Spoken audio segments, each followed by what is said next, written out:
انا ضد ولا انصح بهذا، لان كما قلت لك حنا اليوم راه ملي كنقولوا تقريبا 6 مليون راس ديال الاغنام اللي كنحتاجوا مثلا حتى ل 7 مليون. نعم. يعني خصنا 7 مليون مواطن اللي غتشري هذا الحولي.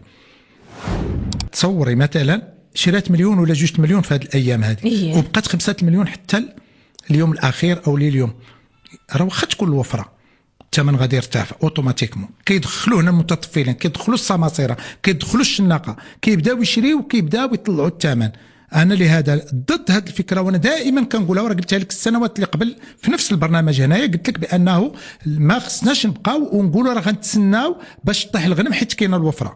هذا خطا فادح غادي ترتكب. انا كنصح الاخوان وكنصح المواطنين باش يشريوا الحواله ديالهم دابا ما حد باقي الوقت. الاثمنه راه باقه مناسبه، ما كاينش ارتفاع. كما قلت لك الاثمنه راه كتبدا من 3000 درهم في البرقيه، ولا من 2800 في البرقيه، ومن 3500 درهم في السرديه. هذه هي الاثمنه من كتبدا.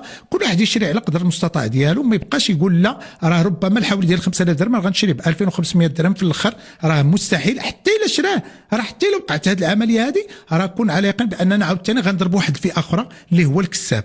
الكساب اليوم راه الحولي راه طالع عليه بالثمن، راه كان عنده مصاريف، راه كان عنده الحولي شيط عنده عامين هو عنده، راه من اول عام الاول كان موجود العام اللي فات وما كانش العيد وباقي عنده الى يومنا هذا. اذا عنده سنتين ديال الصوائر، راه واخا يبيعوا حتى ب 7000 حتى ب 8000 درهم ما غيربحش فيه. اذا اليوم كنصح المواطنين باش يحاولوا يقضيوا الغرض. هذه شعيره من شعائر تاع الله تعالى، يحاولوا الناس يقضيوا الغرض، وراه كلها على قدر المستطاع ديالهم.